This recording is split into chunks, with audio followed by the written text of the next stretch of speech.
Hello everyone, as you all know, this is Niharika Tiwari. So guys, we're back with this new series of videos and the topic or the subject here will be your microeconomics. So आपकी बहुत सारी demand थी micro का course जो है वो cover कराएं क्योंकि पेपर है आपका। तो यहाँ पे हम एक नए कॉन्सेप्ट के साथ इस वीडियो को शुरू करेंगे। क्या स्ट्रैटेजी है वो मैं बताऊंगी स्टार्टिंग में ही, और देख लेना उस स्ट्रैटेजी को, समझ लेना, तब ही पूरी वीडियो को आपको समझ में आएगा कंटेंट कैसे चल रहा है। ठीक है, तो बहुत इंपॉर्टेंट है और वीडियो को अभी लाइक कर दो, चैनल को सब्सक्राइब कर दो अगर नहीं किया है, ताकि हम इस वीडियो को स्टार्ट करें। और इतनी मेहनत लगी है इस सबको करने में, तो प्लीज़ एक लाइक तो बनता है। ठीक है, इंस्टाग्राम पे मुझे आप फॉलो कर लीजिए प्लीज़। और चलिए हम इस वीडियो को स्टार्ट करते हैं। So without any further delay let's start this video. Okay, so now guys, आज हम लोग ये सीरीज स्टार्ट करें जो मैंने बताई भी आपको। इस सीरीज का नाम है, जो हमारी इंपॉर्टेंट क्वेश्चन सीरीज है, डेट इज़ योर एक नज़र सब कवर, क्योंकि हम यहाँ पे सारा सिलेबस कवर करना की कोशिश करेंगे। स्ट्रैटेजी इसकी कुछ अलग है। वो स्ट्रैटेजी ये है कि हम इंपॉर्टेंट क्वेश्चन सीरीज लाए हैं। इंपॉर्टेंट क्वेश्चन सीरीज मतलब माइक्रो इकोनॉमिक्स में जितने भी इंपॉर्टेंट क्वेश्चन हैं जो आ सकते हैं आपके पेपर में, हम उन्हें ही कवर करेंगे। एज हमारे पास टाइम कम है तो इम्पॉर्टेंट हम पहले कवर कर लेंगे, फिर हमारे पास जितना टाइम बचेगा हम फर्दर मूव करेंगे। तो कुछ 15 क्वेश्चंस हैं जो पूरे सिलेबस को ऑल ओवर कवर कर रहे हैं, हम उनको कंप्लीट करने वाले हैं इस सीरीज में। एक दिन में हम 2 इंपॉर्टेंट क्वेश्चंस को करेंगे, अगर छोटे होते हैं तो 3। तो मान के चलो एक हफ्ते में ये पूरा सिलेबस हमारा कवर होगा इंपॉर्टेंट क्वेश्चन का, फिर जो बचता है उससे हम और फर्दर करेंगे। तो कुछ 10-12 दिन का ही ये सिलेबस है। ठीक है, सो स्टार्ट कर रहे हैं पहले क्वेश्चन के साथ कि describe the fundamental principle of economics. जो भी इकोनॉमिक्स है उसका फंडामेंटल प्रिंसिपल आपको डिस्क्राइब करने हैं इकोनॉमिक्स के, and their application in micro economics analysis. और माइक्रो इकोनॉमिक्स एनालिसिस में इसका क्या यूज़ है। अब देखो, माइक्रो इकोनॉमिक्स हम पढ़ रहे हैं, तो इस क्वेश्चन को स्टार्ट करने से पहले अगर आपका बेस नहीं है उसको मैं बनाना चाहूँगी, ताकि आप इस क्वेश्चन के आंसर को करने से पहले इसको समझ लो। हमने 2 चीज़ पढ़ी हैं। एक हमने पढ़ी होगी कि इकोनॉमी क्या होती है। ठीक है, आपको पता है इकोनॉमी क्या होती है। और दूसरा टर्म आता है कि इकोनॉमिक्स क्या होती है, जो कि ये है हमारे पास। तो इन दोनों टर्म को आपको समझना होगा, तभी आप माइक्रो इकोनॉमिक के कॉन्सेप्ट को समझ पाओगे और बता पाओगे इस आंसर को। इकोनॉमी क्या होती है कि हमारी जो भी कंट्री, हम कहते हैं हमारी कंट्री, बेसिकली कंट्री के अंदर जितनी भी एक्टिविटीज़ चल रही हैं वो एक इकोनॉमी को बनाती हैं। जैसे कि हम बोलते हैं हमारी कंट्री जो है वो अंडर डेवलप्ड है, या हमारी इकोनॉमी जो है वो डेवलपिंग इकोनॉमी है। डेवलपिंग इकोनॉमी मतलब क्या है कि हमारे यहाँ जो भी एक्टिविटीज़ हैं वो इतनी अच्छी तरीके से परफॉर्म नहीं हो रही है कि हम कहते हैं कि हाँ पूरी तरीके से डेवलप्ड हो गया। हमारा प्रोडक्शन की जो एक्टिविटीज़ है, कंजम्पशन जो हो रहा है, डिस्ट्रीब्यूशन जो हो रहा है, वो इस पीक पे नहीं है। मतलब कि एक इकोनॉमी के अंदर, एक कंट्री के अंदर बहुत सारी एक्टिविटीज़ होती हैं जो उस कंट्री की ग्रोथ और डेवलपमेंट में सपोर्ट करती है। अब कंट्री है, पैसा कहाँ से आ रहा है, प्रोडक्शन हो रहा है, जो भी लोग हैं वो कुछ प्रोड्यूस कर रहे हैं, गुड एंड सर्विसेज, कंज्यूमर उसको खरीद रहा है, उसका डिस्ट्रीब्यूशन हो रहा है, उससे पैसे बन रहे हैं और उस पैसे को गवर्नमेंट यूज़ कर रही है। उसको टैक्स हम अगर पे करें, हमारा बिजनेस अच्छा चल रहा है, हम अच्छे कमा रहे हैं, तो हम टैक्स दे रहे हैं, फिर वो टैक्स वो गवर्नमेंट डेवलपमेंट में लगा रही है, लोगों के इंफ्रास्ट्रक्चर में लगा रही है, ग्रोथ हो रहा है, हम भी इंफ्रास्ट्रक्चर पे लगा रहे हैं, हम भी बड़ी बड़ी इंडस्ट्री खड़ी कर रहे हैं। तो हम क्या कह रहे हैं, हमारी कंट्री बढ़िया डेवलप कर रही है, हमारी इकोनॉमी बढ़िया है। तो ये क्या हुई, इकोनॉमी हो गई, जो बेसिकली इतनी सारी एक्टिविटीज, जो भी एक्टिविटीज हमारी कंट्री के अंदर होते हैं जो ग्रोथ एंड डेवलपमेंट में सपोर्ट करते हैं, चाहे वो प्रोडक्शन हो, डिस्ट्रीब्यूशन हो, कंजम्पशन हो, एम्प्लॉयमेंट हो, ये सारी चीज़ें, ये सारी एक्टिविटीज़ हमारी किस में आती है, इकोनॉमी आती है। इकोनॉमी बनाती है कंट्री की, बेसिकली ये हो गया। इकोनॉमिक्स क्या होता है, इकोनॉमिक्स स्टडी करता है कि जो भी डिसीजन आपको लेने हैं, अब जैसे आप प्रोडक्शन कर रहे हैं, कुछ बना रहे हैं गुड एंड सर्विस, तो यहाँ पे आपको डिसीजन भी लेने होंगे। ऐसे ही हवा में हम कुछ भी नहीं प्रोड्यूस करने लग जाएंगे। हम डिसीजन लेंगे कि हमें क्या प्रोड्यूस करना है, कितनी क्वांटिटी में प्रोड्यूस करना है, किसके लिए प्रोड्यूस करना है। इवन हमें डिसीजन लेना होगा कि हम किस तरीके की स्ट्रैटेजी के थ्रू अपना प्रोडक्शन करें जो हमारे लिए क्या हो, प्रॉफिटेबल हो। तो इकोनॉमिक्स स्टडी करती है इन सारी चीज़ों को। तो यहाँ पे इकोनॉमिक्स का बेसिक पर्पस है कि डिसीजन मेकिंग को समझना, कि एक इंडिविजुअल कस्टमर, एक प्रोड्यूसर कैसे डिसीजन लेते हैं, या सारी कंट्री के प्रोड्यूसर और कंज्यूमर कैसे डिसीजन मेकिंग करते हैं। क्योंकि हमें पता है जो रिसोर्स है वो क्या है, कम है, डिमांड क्या है, अनलिमिटेड है। मान लो आपको मैं 100 रुपीज़ दूँ और बोलूँ कि आपको 100 रुपीज़ से आप जो भी खरीदना चाहते हो खरीद लो। आपको पता है कि आपकी डिमांड थी कि आप कम से कम एक लैपटॉप ले पाओ, फ़ोन ले आओ, पाओ और जो भी खाने पीने का सामान है वो सब ले पाओ, लेकिन मैंने आपको रिसोर्स क्या दिया, बहुत ही कम दे दिया, लिमिटेड दे दिया। डिमांड तो आपकी अनलिमिटेड है, तो अब उस लिमिटेड रिसोर्स से आप अनलिमिटेड डिमांड को कैसे सेटिस्फाई कर लोगे? अब आप अपने आप को समझाओगे चलो ठीक है कॉम्प्रोमाइज़ करता हूँ, या अगर मुझे कोई फ्रेंड, जान लो कोई फ्रेंड दे दे अपना लैपटॉप एक दिन के लिए 50 रुपए में, चलाने को चला लो 1-2 घंटे, तो मैं उससे फ़ायदा उठा सकता हूँ।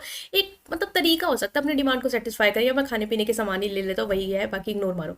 तो ये आप कर सकते हैं। तो रिसोर्स जो है वो कम है, डिमांड जो है वो अनलिमिटेड है। अब इस डिमांड को आप इस कम रिसोर्सेज साथ कैसे सेटिस्फाई करो, ये हमें इकोनॉमिक्स बताता है। यहाँ पे बहुत सारी थ्योरीज कॉन्सेप्ट होते हैं जो हमें हेल्प करता है इस डिसीजन को ईजिली लेने में, जो हमारे लिए बेनिफिशियल हो। अब एक कंट्री में प्रोडक्शन करना है, इसके लिए डिसीजन लेना होगा कि किस तरीके का होगा, कैसे होगा।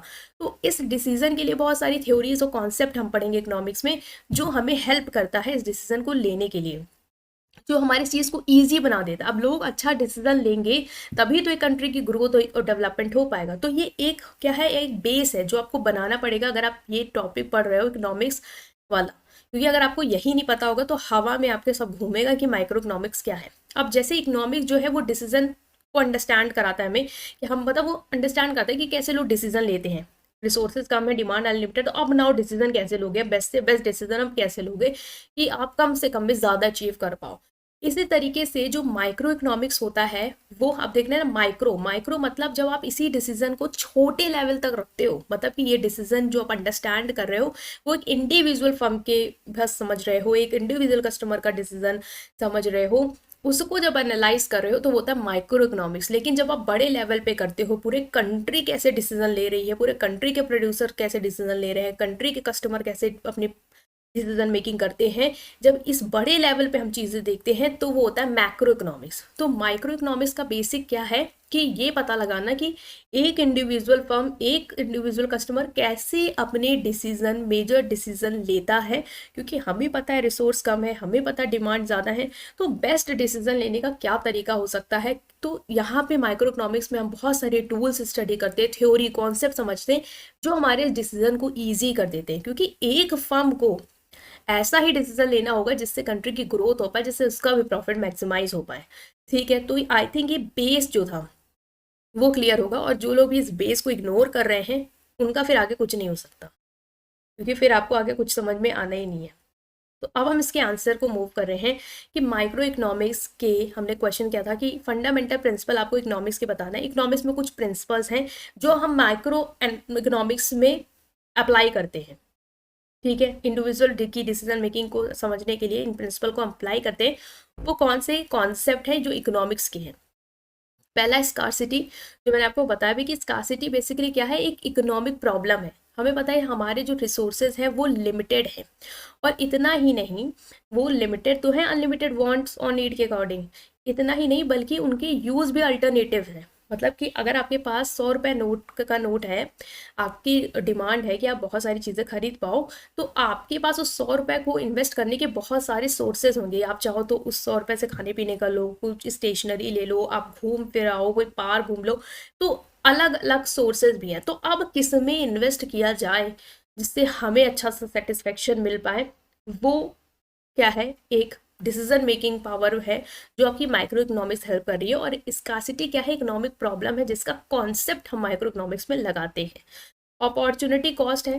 अपॉर्चुनिटी कॉस्ट क्या होती है कि एक चीज़ को लेने के लिए जब आप दूसरी चीज़ का त्याग रहे हो, जैसे कि मैं आपके पास 100 रुपीज़ नोट थे तो आपने 100 रुपीज़ की चॉकलेट ले ली, और आप ये भी चाहते हैं कि आप 100 रुपीज़ का चिप्स हो, लेकिन आपने उस चिप्स को छोड़ दिया, तो वो चिप्स जो आपने छोड़ दिया उसकी जो कॉस्ट है वो क्या हो गया आपके लिए, अपॉर्चुनिटी कॉस्ट। मतलब एक चीज़ को लेने के लिए आपने दूसरी चीज़ को क्या किया, गिव अप कर दिया, तो एक कॉस्ट चुकानी पड़ गई आपको, उस अपॉर्चुनिटी आपने लॉस्ट कर दी, तो क्या हो गई, opportunity cost.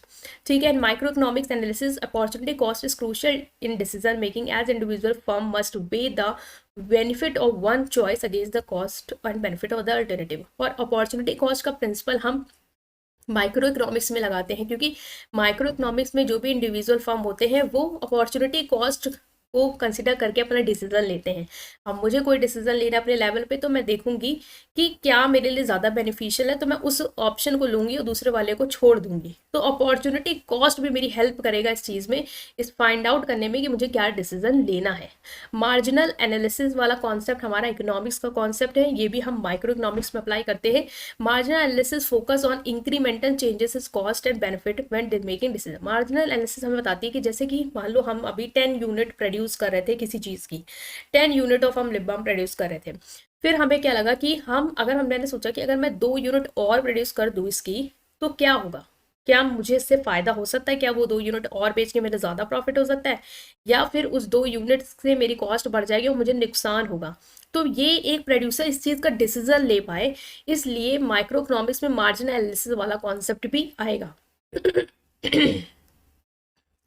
It examines the additional benefit gain or cost incurred by producing or consuming one more unit. Microeconomic apply करता है marginal analysis to assess the optimal level of production। मतलब कि marginal analysis जो है वो micro economic जो है वो मार्जिनल एनालिसिस का भी कॉन्सेप्ट लगाता है, ये पता लगाने में, ये हेल्प करने में हमें कि हमारे लिए ये डिसीजन जो भी हम ले रहे हैं प्रोडक्शन से रिगार्डिंग कि हमें 2 यूनिट और प्रोड्यूस करनी चाहिए या नहीं करनी चाहिए, हमें 2 यूनिट कंज्यूम करनी चाहिए या नहीं करनी चाहिए, ये डिसीजन हम ले पाएँ।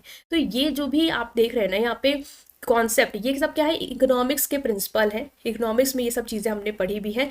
इसका यूज़ करता है हमारा माइक्रो इकोनॉमिक्स हमें डिसीजन मेकिंग में हेल्प करने के लिए। हमें पता अगर रिसोर्स की स्कार्सिटी है, तो ये अगर माइक्रो इकोनॉमिक्स हाईलाइट करेगा हमारे सामने, तो हम उसको देखते हुए अपना डिसीजन लेंगे कि हमें कैसे कम से कम चीज़ों कि कैसे हमें ज़्यादा से ज़्यादा चीज़ें अचीव करनी है कम से कम पे करके। ठीक है, नेक्स्ट आपका आता है supply and demand. Demand and supply कैसी है, ये भी हमारी चीज़ों को डिटरमाइन करता है। मतलब कि जो भी डिमांड सप्लाई होता है वो प्राइस को डिटरमाइन करता है मार्केट में कि क्या प्राइस होगा किसी प्रोडक्ट का। डिमांड और सप्लाई का कॉन्सेप्ट इकोनॉमिक्स का है, इकोनॉमिक्स का ही भाई है माइक्रो इकोनॉमिक्स, कोई अलग नहीं है कि इकोनॉमिक्स कहाँ से आ गया, माइक्रो इकोनॉमिक्स सब अलग हो गया, नहीं, ब्रांच है। इकोनॉमिक्स को 2 पार्ट में डिवाइड करते हैं, माइक्रो मैक्रो। जब बड़े लेवल में पढ़ रहे हैं मैक्रो, जब छोटे लेवल पे तो माइक्रो। तो ऑफकोर्स वो प्रिंसिपल तो उसकी यूज़ करेगी, वो कॉन्सेप्ट तो यहाँ पे भी आएगा, सिंपल। तो सप्लाई और डिमांड का कॉन्सेप्ट क्या है, हमने डिमांड और सप्लाई इकोनॉमिक्स पढ़ा था कि जब किसी प्रोडक्ट का जो प्राइस है वो डिटरमाइन करती है डिमांड सप्लाई। अगर डिमांड ज़्यादा है तो हम सोचते हैं कि प्रोडक्ट का प्राइस बढ़ा दो, ठीक है, और अगर डिमांड कम है तो हम सोचते हैं प्रोडक्ट का प्राइस घटा दो, ठीक है। तो ये क्या है कि हमें हेल्प करता है डिमांड और सप्लाई प्राइस डिटरमाइन करने में। अब अगर प्रोड्यूसर के सामने ये डिसीजन मेकिंग आ गई पा कि यार मैं अपने प्रोडक्ट का क्या प्राइस रखूँ, तो माइक्रो इकोनॉमिक्स उसको बताएगा कि आप देखो सप्लाई और डिमांड की उसके इंट्रैक्शन को देखो और उस हिसाब से अपना प्राइस सेट करो। तो वहां पे जो हमारी एक डिसीजन मेकिंग वाली चीज आई ना कि हम कैसे डिसीजन लें इस चीज का, तो माइक्रो इकोनॉमिक्स हमें इस चीज में क्या करता है, हेल्प करता है इस कॉन्सेप्ट को हमें अप्लाई करवा के। इलास्टिसिटी क्या है, मान लो हमने डिमांड बढ़ा दी, मान लो हमने प्राइस है उसको बढ़ा दिया, तो अब हम देखेंगे डिमांड में क्या चेंज आएगा, डिमांड गिरेगी। प्राइस हमने घटा दिया, डिमांड बढ़ेगी। तो इलास्टिसिटी तो चीजें आ रही है ना, elasticity measure the responsiveness of quantity demand और supply to change in price और other factor. It analyse the sensitivity of consumer demand and producer supply to change in price. अब इससे हमें पता चल पाएगा कि हमने जब प्राइस घटाया तो कंज्यूमर का क्या रिएक्शन आया, या हमने प्राइस बढ़ाया तो कंज्यूमर का क्या रिएक्शन आया। तो माइक्रो इकोनॉमिक्स हमें ये कॉन्सेप्ट भी ला के देता है कि इलास्टिसिटी को समझो और इलास्टिसिटी को देखते हुए ही अपने डिसीजन लो और मार्केट में काम करो। पहले अगर हमें ये कॉन्सेप्ट ही ना माइक्रो इकोनॉमिक्स सिखाता कि इलास्टिसिटी का हमें कैसे यूज करना है, तो हम अपने डिसीजन को इतने परफेक्टली नहीं ले पाएंगे कि हमें डिमांड के को देखते हुए प्राइस बढ़ाना भी चाहिए या नहीं बढ़ाना चाहिए, क्या हमारे लिए डिसीजन बेटर होगा। तो हमें कौन हेल्प कर रहा है, माइक्रो इकोनॉमिक्स हेल्प कर रहा है इस कॉन्सेप्ट को हमारे सामने ला के। Market efficiency, the principle of market efficiency focus on the allocation of resources that maximize social work। Market efficiently work तब करती है जब आपके पास जितनी डिमांड है उतना ही आप सप्लाई भी कर रहे हो। ऐसा ना हो कि डिमांड तो ज़्यादा है सप्लाई आप कम कर रहे हो, या सप्लाई ज़्यादा डिमांड आप कम कर रहे हो। तो मार्केट एफिशिएंटली वर्क नहीं करेगी, क्योंकि आपको लगेगा रिसोर्सेज प्रॉपरली डिस्ट्रीब्यूट ही नहीं हो रहे हैं कि सबका वेलफेयर हो पाए। लिमिटेड रिसोर्स है, ज़्यादा डिमांड है, सबको हम दे ही नहीं पाएंगे, है ना। तो माइक्रो इकोनॉमिक्स क्या करती है, मार्केट की एफिशिएंसी को एनालाइज करती है। कैसे एनालाइज करती है, कंडीशन को देख के कि क्या रिसोर्सेज सही से डिस्ट्रीब्यूट हो रहे हैं, क्या प्रॉब्लम आ रही है, डिमांड ज़्यादा है सप्लाई कम है, तो प्रोड्यूसर को वो इन्फॉर्म करेगा कि देखो डिमांड ज़्यादा सप्लाई कम है और प्रोड्यूस करो। ताकि वो मीट हो पाए। और अगर मार्केट फेल हो रही है तो क्यों फेल हो रही है? क्या मोनोपोली बना ली किसी ने? क्या मोनोपोली बना के प्राइस इतना हाइप कर दिया है कि कस्टमर्स को ले ही नहीं पा रहा है? डिमांड तो है लेकिन सप्लाई नहीं आ रही है क्योंकि प्राइस इतना हाइक है। तो गवर्नमेंट को फिर उसके बारे में आगाह कराना कि गवर्नमेंट अब इस चीज़ को जाके कंट्रोल करे, क्योंकि मार्केट क्या हो रही है, फेल हो रही है, एफिशिएंटली वर्क कर ही नहीं रही है, लोग फायदा उठाने लग गए इस मार्केट का। तो ये सारे कॉन्सेप्ट जो है वो कौन आपको लाके दे रहा है? ये आपको लाके दे रहा है मार्जिनल, ये आपको लाके दे रहा है micro economics. So I hope कि आपको ये कॉन्सेप्ट समझ में आया, और यहाँ पे जो भी ये कट रहा था उसको मैंने ठीक किया है इस वक्त। तो इसका आप एक स्क्रीनशॉट ले लीजिए, और आई होप कि ये आपने समझ लिया होगा कि इसकी थ्योरी क्या थी। Scarcity, opportunity cost, marginal analysis, और बाकी वो चीज़ें जो हमने पढ़ी। तो ये सब क्या है? ये सब बेसिक प्रिंसिपल हैं इकोनॉमिक्स के जो हम अप्लाई करते हैं माइक्रो इकोनॉमिक्स में। माइक्रो इकोनॉमिक्स इन सारे प्रिंसिपल को यूज़ करता है और हमें हेल्प करता है कि हम अपना डिसीजन किस तरीके से लें। हम अपॉर्चुनिटी कॉस्ट को देखें, हम देखें कि रिसोर्स कम है, उस हिसाब से अपना डिसीजन लें। मार्जिन एनालिसिस देखें क्या फ़ायदा हो रहा है कुछ ज़्यादा प्रोड्यूस करके, 1-2 यूनिट बढ़ा के नहीं हो रहा है। अब 1-2 यूनिट तो कम प्रोड्यूसर बढ़ाएगा नहीं, बढ़ाएगा तो भैया 1000-2000 बढ़ाएगा, हम तो एक नॉर्मल लेवल पे बढ़ रहे हैं। सप्लाई एंड डिमांड देख लो, इलास्टिसिटी, मार्केट एफिशिएंसी। तो ये सब क्या है? इकोनॉमिक्स के प्रिंसिपल हैं जो आपने भी अपने क्लास में पढ़े होंगे, इकोनॉमिक्स जब पढ़ी होगी 11th-12th में। और ये सारे कॉन्सेप्ट को माइक्रो इकोनॉमिक यूज करता है। क्यों यूज कर रहा है? ताकि हमें हेल्प कर पाए हमारे डिसीजन मेकिंग में, क्योंकि हमें पता है रिसोर्स कम है, डिमांड ज्यादा। आई होप कि ये बिल्कुल क्लियर है। तो अब स्क्रीनशॉट ले लो, और इस कंटेंट को आई होप कि अब समझ में आ रहा हो क्या था। ठीक है, अब नेक्स्ट क्वेश्चन जो हमारा लास्ट क्वेश्चन होगा इस वीडियो का, एज हमारी जो इंपॉर्टेंट क्वेश्चन सीरीज है उसमें हम क्वेश्चन ही समझेंगे। ठीक है, और क्वेश्चंस के थ्रू हम पूरा थ्योरी समझेंगे। जैसे हमने पूरा बेस बना लिया ना कि माइक्रो इकोनॉमिक्स कहाँ से आया भाई, क्यों आया ये इकोनॉमिक्स, और अब कहाँ से माइक्रो इकोनॉमिक्स की शुरुआत हुई। अब हम यहाँ पे समझेंगे अपना मेन मुद्दा कि माइक्रो इकोनॉमिक्स होता क्या है, इसको डिफाइन करो, और इसका स्कोप क्या है, मतलब कि कहाँ तक इसकी लिमिटेशन है, कहाँ तक ये रीच करता है, और क्या इसका डिसीजन मेकिंग बिजनेस में इसकी क्या इंपॉर्टेंस है, इसको हम समझेंगे कि बिजनेस के डिसीजन मेकिंग में यह कैसे हेल्प करता है। ये क्वेश्चन इंपॉर्टेंट है। तो माइक्रो इकोनॉमिक्स का मतलब क्या है, ये कॉन्सेप्ट क्या है? हमने माइक्रो इकोनॉमिक्स समझ लिया कि हमें हेल्प करता है डिसीजन में। अब यहाँ पे देखो पूरा क्या है। Micro economics is all about how people and business make choices when they have limited resource. जब रिसोर्स लिमिटेड है, क्योंकि इकोनॉमिक की प्रॉब्लम ही यही है, डिमांड ज्यादा है, रिसोर्स कम है, अब लो डिसीजन। तो माइक्रो इकोनॉमिक्स बताता है कि लोग कैसे डिसीजन ले रहे हैं, कैसे चॉइस कर रहे हैं। अगर आप गलत डिसीजन ले रहे हो ना, आज की मान लो आज की डेट में सारे मैन्युफैक्चर, सारे इंडस्ट्री गलत डिसीजन लेने लग जाए ना, इस रिसोर्स को लेके वेस्ट करने लग जाए, पूरी कंट्री हमारी बर्बाद हो जाएगी। इसीलिए ये ज़रूरी है समझना, हर एक बिजनेस को समझना ज़रूरी है कि कैसे वर्किंग होती है, कैसे डिसीजन लेने अच्छे, और वो लेती भी है। इसीलिए कुछ बिजनेस है जो बहुत ही रीच कर रहे हैं, क्यों? क्योंकि इनका वो डिसीजन मेकिंग बढ़िया है। तो माइक्रो इकोनॉमिक्स हमें यही देखता है, यही बताता है कि कैसे लोग डिसीजन लेते हैं, कैसे चॉइस करते हैं when they have limited resource. Imagine करो, you have some money and you want to buy a new pair of shoes. मान लो तुम्हारे पास कुछ पैसे हैं और आपको नया पेयर ऑफ शूज खरीदना है। तो आप सोचोगे बहुत सारी चीजें, अगर आप डिसीजन लेने जा रहे हो आप सोचोगे कि क्या सही में लेने चाहिए। जैसे मैं हूँ, मैं कोई शॉपिंग करने सोचती हूँ ना, तो मैं सोचती हूँ क्या ड्रेस लेनी भी चाहिए, अरे छोड़ो इतनी रखिए वही पहन लेते हैं, क्या जरूरत है पैसे। तो पहले देखो, अगर लगने यार नहीं है, अर्जेंट है, तो हाँ तो ठीक है, कौन सा स्टाइल और ब्रांड का ले, सस्ता ले लें, महंगा ले लें, क्या करें, कैसे लें, और क्या कुछ और चीज है जो उस पैसे से ले सकते हैं कि वही चीज जरूरी है। तो अब आपके सामने इतने सारे क्वेश्चन आ गए, क्या ले, कैसे ले, क्यों ले, है ना। तो इन डिसीजन को अब आप कैसे लोगे, और एक अच्छा डिसीजन कैसे लोगे, ये तो हमारे कंज्यूमर लेवल पे है। ये प्रोड्यूसर लेवल पे भी होता है, प्रोड्यूसर भी सोचता है कि यार क्या बनाऊं, कुछ नया प्रोडक्ट बनाऊं, बनाना सही भी होगा, लेंगे भी कस्टमर, नहीं लेंगे तो अब वो डिसीजन उसको लेना है। सो माइक्रो इकोनॉमी हमें हेल्प करता है इन सारे डिसीजन को अंडरस्टैंड करने में। ये देखता है कि इंडिविजुअल और business decide, it look at how, कैसे इंडिविजुअल बिजनेस डिसाइड करते हैं कि उन्हें क्या खरीदना है, क्या प्रोड्यूस करना और किस प्राइस पे बेचना है। ये सारी चीज़ें माइक्रो इकोनॉमिक्स में हम बहुत सारे कॉन्सेप्ट पढ़ते हैं, मार्जिनल एनालिसिस का कॉन्सेप्ट पढ़ते हैं, अपॉर्चुनिटी कॉस्ट का कॉन्सेप्ट पढ़ते हैं। तो ये सारे जितने भी थ्योरीज कॉन्सेप्ट हैं, ये सब हमें इन डिसीजन को लेने में भी हेल्प करते हैं, और हमें ये भी स्टडी करता है कि लोग डिसीजन ले कैसे रहे। और अगर हमें पता चल जाए ना कि एक मार्केट में कंज्यूमर अपना डिसीजन बस ट्रेंड को देख के ले रहा है, इंस्टाग्राम पे क्या चल रहा है वो वही खरीद रहा है। तो अब मुझे तो समझ में आ गया ना कि कैसे डिसीजन ले रहा है, तो अब मैं उसी तरीके से अपने प्रोडक्ट को प्रोड्यूस करने लगूंगी और मार्केटिंग कराने लग जाऊंगी। अब जैसे म्यूजिक इंडस्ट्री को पता चल गया कि अगर कोई चीज़ वायरल करनी है तो रील्स बनवा दो, अपने अंडरस्टैंड कर लिया कि लोग कैसे चीज़ें को कर रहे हैं एक्सप्लोर, अब उसी हिसाब से काम करना शुरू कर दो। तो माइक्रो इकोनॉमिक्स हमें इन सारे डिसीजन को अंडरस्टैंड करने में हेल्प करती है। ये इकोनॉमिक्स की ब्रांच है जो स्टडी करती है economic behaviour of individual form industry at smaller scale. देखो ये स्मॉलर स्केल में स्टडी करती है, लार्जर स्केल में मैक्रो।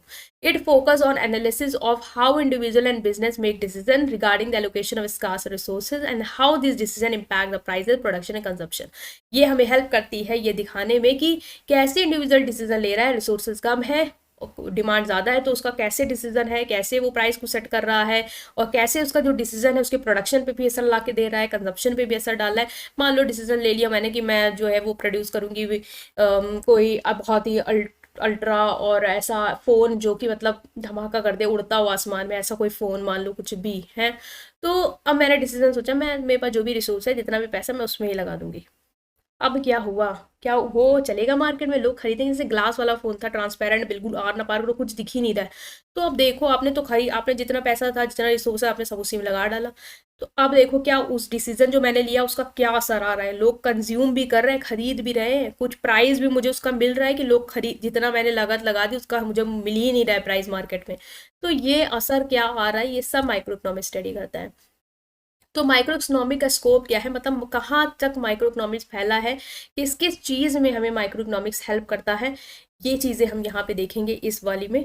तो ये स्कोप है आपका कि price determination. Micro economics examine the factor influencing the price in individual market and how the interaction of supply and demand determine the equilibrium price. Micro economics जो होता है ना, वो एग्जामिन करता है फैक्टर कि कौन कौन से फैक्टर है जो मार्केट में प्राइस को अफेक्ट कर रहे हैं। जैसे कि आपने कोई भी प्राइस है आपके प्रोडक्ट का, तो बहुत सारे फैक्टर होंगे, कंज्यूमर की इनकम कितनी है, या कंज्यूमर का टेस्ट एंड प्रेफरेंस क्या है, मार्केट में डिमांड कितनी है, ये सारी चीज़ें क्या करिए आपके प्राइस को इम्पैक्ट करे। तो माइक्रो इकोनॉमिक्स क्या करता है, सप्लाई को स्टडी करता है, डिमांड को स्टडी करता है, इनके इंटरेक्शन को स्टडी करता है, और हेल्प करता है एक बिजनेसमैन को ये डिसाइड करने में कि वो कितना प्राइस रखे कि वो ज़्यादा से ज़्यादा प्रॉफिट जो है वो मैक्सिमाइज कर पाए, और ऐसा भी प्राइस हो जो कंज्यूमर भी समझ पाए। ठीक है, तो माइक्रो इकोनॉमिक्स हमें इस चीज़ में हेल्प कर रहा है।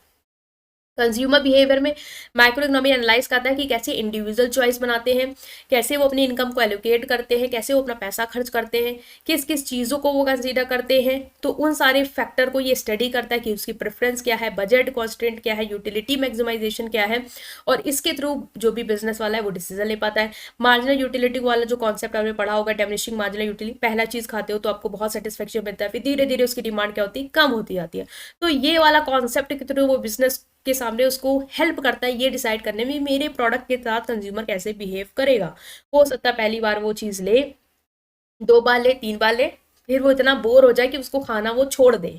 तो मुझे वो सब चीज़ें भी देखनी पड़ेंगी। ठीक है, प्रोड्यूसर बिहेवियर कि प्रोड्यूसर कैसे डिसीजन लेते हैं। अब प्रोड्यूसर तो बहुत ही इंपॉर्टेंट है कि अब कंज्यूमर भी इंपॉर्टेंट, ऐसा नहीं है, प्रोड्यूसर भी इंपॉर्टेंट है कि प्रोड्यूसर कैसे प्रोडक्शन डिसीजन लेगा, कि कैसे उसको कितना प्रोड्यूस करना है, कौन से इनपुट उसको यूज़ करने हैं, प्रोडक्शन टेक्निक क्या होगी, क्या मैं लेबर के थ्रू प्रोड्यूस करूँ, ज़्यादा से ज़्यादा मशीनें लगवा दूँ, क्या मेरे लिए बेनिफिशियल होगा। लेबर अगर चीप है तो मैं लेबर का यूज़ करूँगी, मशीन अगर मेरे लिए चीप है तो मैं मशीन का यूज़ करूँगी। तो ये सारी चीज़ें भी हमें हेल्प करती है हमारे डिसीजन को लेने में। तो माइक्रो इकोनॉमिक इन सबको एक्सप्लोर करता है, इट एनालाइज करता है profit maximisation and output decision. इन सब चीज़ों को ये एनालाइज करता है, इसके जो भी कॉन्सेप्ट थ्योरी टूल्स हैं वो इन सब चीज़ों को एनालाइज करते हैं और हमारे लिए ईजी बनाते हैं कि हम कैसे डिसीजन मेकिंग करें। मार्केट का स्ट्रक्चर क्या है ये इन्वेस्टिगेट करता है, बहुत सारी मार्केट के स्ट्रक्चर की, मोनोपोली है, मोनोपोलिस्टिक कंपटीशन है, ओलिगोपोली है, परफेक्ट कंपटीशन है। तो इस तरीके की इंफॉर्मेशन डेटा लाके देता है आपको, आप ये समझ पाते हो माइक्रो इकोनॉमिक्स की स्टडी के थ्रू कि किस तरीके से आपको अलग मार्केट में वर्क करना है। मोनोपोली में अगर आप मान लो एंट्री है या नहीं है, ओलिगोपोली में आपकी एंट्री है या नहीं, तो अगर एंट्री हो गई तो फिर किस तरीके से आप वहाँ पे वर्क कर पाओगे, कैसे करोगे तभी आपका चलेगा। या परफेक्ट कंपटीशन जहाँ ओपन एंट्री एग्जिट है वहाँ पे आपको कैसे वर्क करना है, कैसे प्राइस सेट करना है, इन सारी चीज़ों में भी आपको जो माइक्रो इकोनॉमिक्स है वो हेल्प करता है। It examine the behaviour of firm and buy in this market structure and the implication for price and output determination. Next is resource allocation. Resource allocation में माइक्रो इकोनॉमिक्स हेल्प करता है, ये focus करता है कि हम एफिशिएंट एलोकेशन करें scarce resource का। रिसोर्स कम है तो उनका ऐसा एलोकेशन करें, उनको इतने प्रॉपरली यूटिलाइज करें कि हम उससे ज़्यादा बेनिफिट निकाल पाए। ये एग्जामिन करता है कि कैसे इंडिविजुअल और फर्म डिसीजन ले रहे हैं, कि कैसे उनको अपने लिमिटेड रिसोर्स को यूटिलाइज करते हुए मैक्सिमम प्रॉफिट बनाना है। तो माइक्रो इकोनॉमिक्स इन सब चीज़ों पे क्या करता है, फोकस करता है। पॉलिसी एनालिसिस में कहता है कि गवर्नमेंट ने कैसी पॉलिसी बनाई है, उसका असर क्या बिजनेस पे आ सकता है, उसका असर कैसे बिजनेस की डिसीजन मेकिंग पावर को अफेक्ट करेगा। इन सबको स्टडी करना, इन सब चीज़ों से रिलेटेड इन्फॉर्मेशन गैदर करना, और बिजनेस को भी हेल्प करना कि वो डिसीजन ले ऐसी कंडीशन में कि उसको किस तरीके से प्रोडक्शन करना है। टैक्सेस ज़्यादा लग गए हैं तो अब प्रोडक्शन बढ़ाना चाहिए या कम करना चाहिए, सब्सिडीज़ है तो किस तरीके से उसको यूज़ करते हुए प्रोडक्शन बढ़ाए कि मैक्सिमम अर्न कर पाए। तो इन सारी चीज़ों में हमारा जो माइक्रो इकोनॉमिक्स है वो हमें हेल्प करता है। तो हमने ये देखा कि क्या स्कोप है, इंपॉर्टेंस क्या है माइक्रो इकोनॉमिक्स की, ये आपका क्वेश्चन है कि understanding the individual economic decision making, जो इंडिविजुअल की इकोनॉमिक डिसीजन मेकिंग इसको अंडरस्टैंड करना, कि हम माइक्रो इकोनॉमिक इंडिविजुअल लेवल पे पढ़ते हैं तो एक इंडिविजुअल कैसे अपना डिसीजन लेता है उसको अंडरस्टैंड करने में हेल्प करता है। Micro economic help us understand how individual house hold and firm make economic decision. ये इंसाइट प्रोवाइड करता है हमें कंज्यूमर बिहेवियर के बारे में कि कंज्यूमर कैसे अपनी इनकम और चॉइस करता है। It also analyse the decision making process of firm के भी डिसीजन मेकिंग प्रोसेस को समझाता है हमें कि कैसे प्रोडक्शन डिसीजन एक फर्म लेती है, प्राइसिंग स्ट्रैटेजी वो कैसे सेट करती है, रिसोर्स का कैसे एलोकेशन होता है। और जब हम इन सारे इकोनॉमिक डिसीजन मेकिंग को अंडरस्टैंड कर पाते हैं, we gain insight into the factor that drive economic behaviour. तो उसके थ्रू हम फिर उन फैक्टर्स को भी देख सकते हैं जो हमारे इकोनॉमिक बिहेवियर को क्या करेंगे, गाइड करेंगे। तो माइक्रो इकोनॉमी हमें हेल्प करता है कि हम समझ पाए एक प्रोड्यूसर, एक इंडिविजुअल कैसे अपने डिसीजन को एक इकोनॉमी में ले रहा है, कौन से फैक्टर को वो कंसिडर कर रहा है, इन सारी चीज़ों को। Resource allocation efficiency, macro economy examine करता है कि कैसे रिसोर्स हम यूज कर रहे हैं। एक्सप्लोर करता है how individual and firm make decision to maximise, कैसे फर्म अपने डिसीजन लेती है कि वो मैक्सिमम मतलब यूटिलिटी, मैक्सिमम रिसोर्सेज का यूज़ करे, मैक्सिमम मतलब मैक्सिमाइज करते हुए वो मैक्सिमम प्रॉफिट अर्न करे। Understanding efficient resource allocation crucial for economic growth. आपको पता अगर आप प्रॉपर यूटिलाइजेशन करें तो इससे इकोनॉमी की ग्रोथ होगी, वेलफेयर होगा।